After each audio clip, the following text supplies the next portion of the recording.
Een van die moeilikste dinge om te verstaan wanneer dit by geloof kom is, wanneer jy die regte ding doen, wanneer jy God se wil soek, en sy wil gaan doen, en jy nog steeds seer het, jy nog steeds pyn ervaar, jy nog steeds swaar kry. Jy lees jou Bybel, jy bid, jy soek God se wil en jy gaan doen wat jy glo God vir jou gesê het om te doen. En dit werk nie mooi uit nie. Dit werk glad nie uit soos jy gehoop het nie. Jy's gehoorsaam, maar jy tog steeds seer. Jy kry swaar, deure word vir jou toegemaak, verhoudings verbrokkel en dinge draai nie uit soos wat jy geglo en gehoop het, dit sou nie. En dan sit 'n mens met die vraag, maar as dit God se plan is, hoekom voel dit so swaar? As jy al ooit met so 'n vraag geworstel het, dan is hierdie video spesiaal vir jou. Jy sien, baie van ons het 'n verwagting wat ons nie altyd hardop sê nie, en dit is dat as ek God volg, dan behoort dit goed te gaan. Ek bedoel nie perfek nie, daar kan dalk nog probleme wees, maar ten minste nie sleg nie. Dit behoort ten minste makliker te wees, dit behoort ten minste beter te gaan as wanneer ek nie die Here volg nie. So wanneer gehoorsaamheid tot moeilikheid lei, dan skep dit verwarring. Omdat ons gedoen het wat ons geglo het reg was en dit nog steeds seer gemaak het. Maar daar's iets wat belangrik is, verskriklik belangrik is, wat ons nie uit die oog moet verloor nie. En dit is, ons moet altyd onthou, gehoorsaamheid elimineer nie pyn nie. Kom ek sê dit weer, gehoorsaamheid beteken nie dat pyn afwesig is nie. Die Bybel beloof nooit dat gehoorsaamheid probleme verwyder nie. Inteendeel, die Bybel is vol van voorbeelde van mense wat God se wil gedoen, God se wil gesoek het en wat swaar gekry het. Vat maar vir Josef in die Ou Testament. Hy was aan God gehoorsaam en tog het hy in 'n put beland, tog het hy in die tronk beland, onregverdig. Dink aan Job. Job was getrou aan die Here en hy het swaar verlies ervaar. Die disippels het Jesus gevolg en tog het hulle baie ontberings moes deurgaan, is hulle vervolg vir hulle geloof. Vat maar vir Simon Petrus. Hy is in die tyd van Nero so van 64 tot 66 na Christus in Rome gekruisig. Hy is onderste bo gekruisig omdat hy gesê het, ek wil nie soos my Here Jesus Christus gekruisig word nie, daarom moet julle my liewer onderste bo kruisig. Ook Paulus, wat die grootste gedeelte van die Nuwe Testament geskryf het, hy is ook onthoof in Rome in 66 na Christus. En so ook baie van die ander apostels. Dink maar aan Andreas. Hy's aan 'n eksvormige kruis in Griekeland gekruisig. Jakobus, die broer van Johannes, hy is in Jerusalem onthoof. En Johannes, hy is eintlik die enigste apostel wat aan natuurlike oorsake dood is, wat 'n ou man geword het, maar hy is na die eiland Patmos verban as gevolg van sy geloof, omdat hy gehoorsaam was aan God. En Jesus self was perfek gehoorsaam aan die wil van sy Vader, maar nogtans is hy gevange geneem, is hy gegeesel, is hy aan 'n kruis gespyker waar hy gesterf het. En in my eie lewe het ek ook baie keer moes ervaar, dat wanneer ek gehoorsaam is, wanneer ek God se wil soek en dit doen, dan loop dit nie uit daartoe dat dinge vir my mooi loop nie, dat dit maanskyn en roser is nie, maar juist die teenoorgestelde, dat ek teestand ervaar, dat dit swaar gaan, dat ek moeilikheid kry. So byvoorbeeld het ek my posisie as predikant prysgegee om voltyds in 'n dramabediening in te gaan, omdat God vir my gesê het, dit is wat jy moet doen, jy moet gaan stories vertel wat my sal laat glimlag. En ek het alles prysgegee en dit gaan doen, en niks het uitgewerk nie. Dit het verskriklik moeilik met my gegaan. Ek het geleer wat dit beteken om elke dag te bid, Here, gee my dagse brood, want as ek dit nie gebid het nie, het ek dit nie gehad nie. Maar die Here het deurgekom, en die Here was getrou ten spyte van die moeilike omstandighede waarbinne ek my bediening moet doen. Nadat ek die eerste groot musical rit gedoen het vir 'n gemeente en dit ook opgevoer het in die Operahuis daar in Port Elizabeth, het ek 'n tweede een aangepak, 'n groot musical met 'n cast van oor die 60, oor die lewe van Rahab en die val van Jerigo se mure. En ek het gehoop en geglo, dit gaan my darm 'n finansiële inspuiting gee, want baie mense gaan kom kyk, en dit gaan vir my darm 'n inkomste gee, sodat ek 'n ruk lank geld het om van te leef. En weet julle wat het gebeur? Mense het kom kyk, en die wat gekom het was opgewonde, hulle het van die show gehou, hulle het van die storie gehou, dit het hulle aangegryp, daar's mooi getuienis daar rondom, maar finansieel kon ons net ons uitgawes dek. Niks meer nie, ons kon nie eers wins maak daaruit nie. En klomp jare later, fast forward na 2020.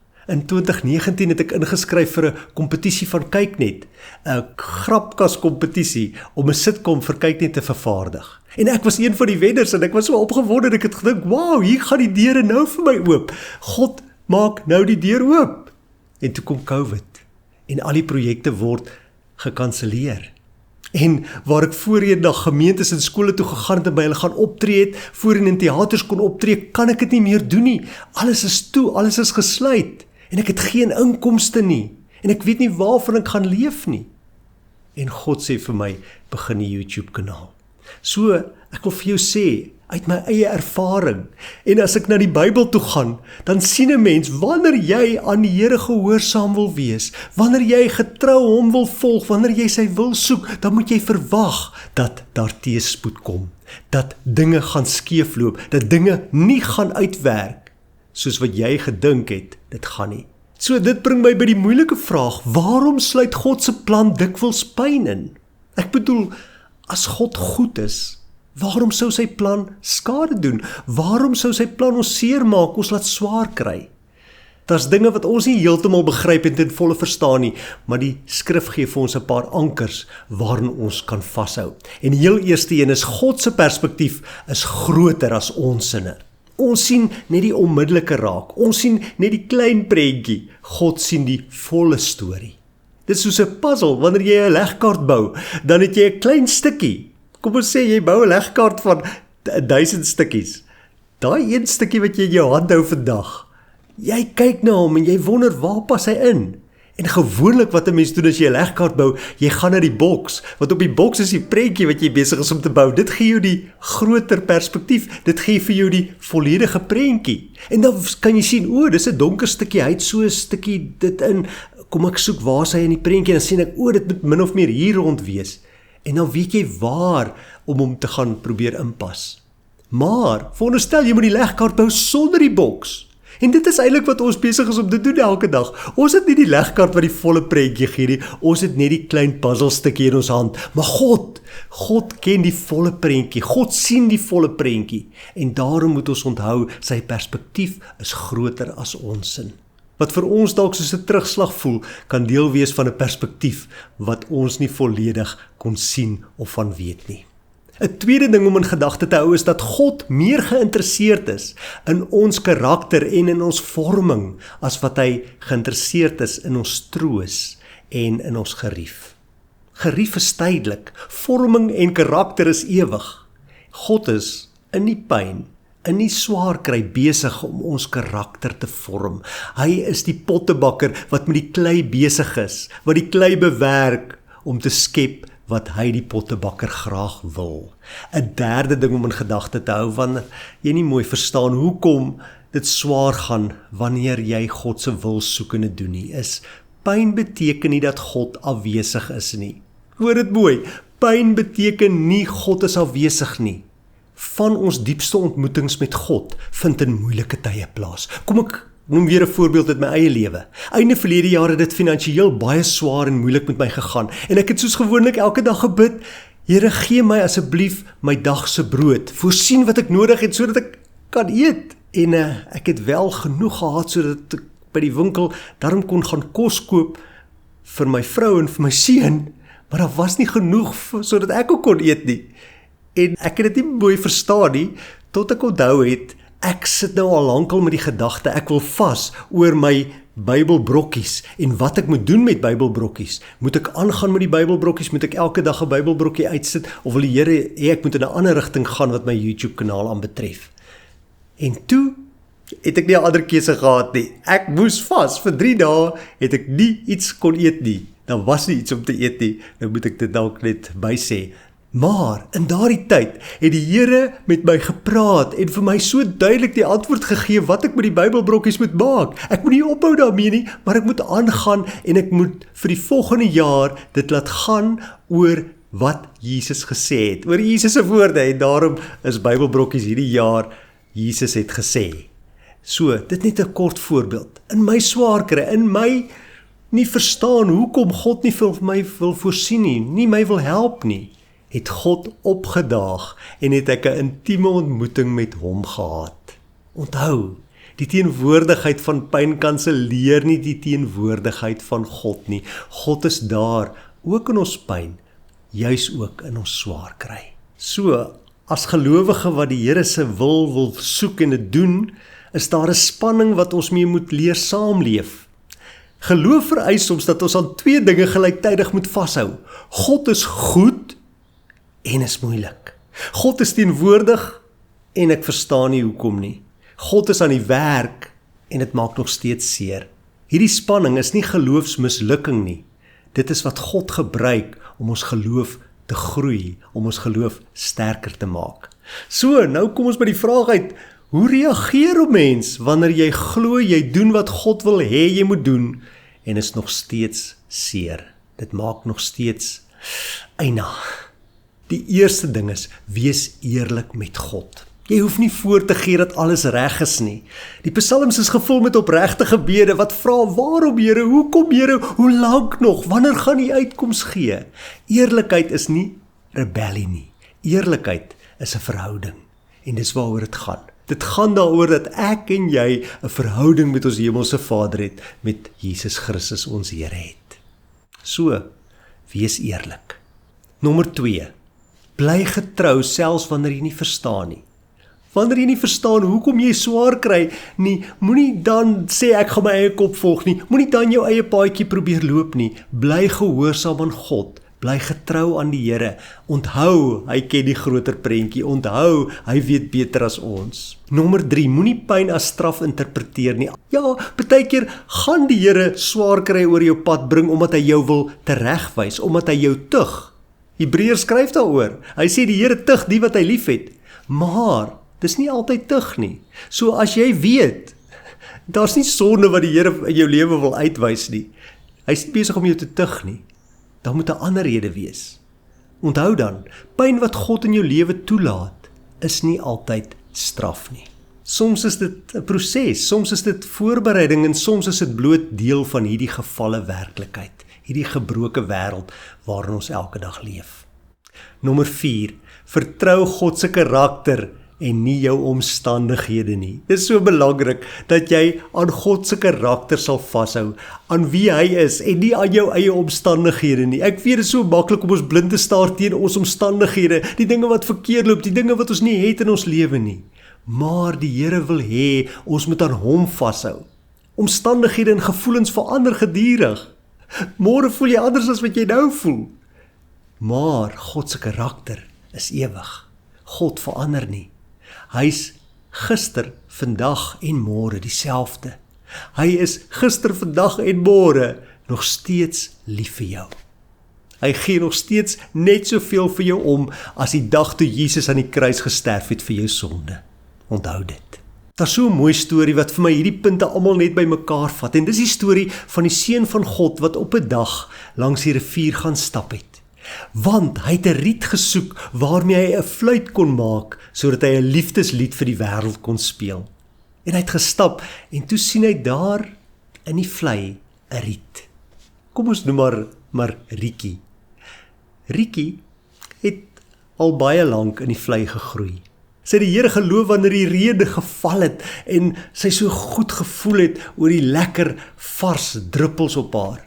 Sy het die Here geloof wanneer die son op haar gebak het en sy geweet het, sy groei, haar wortels kan diep in die vleise moddergrond ingaan en alles kry daaruit wat sy nodig het.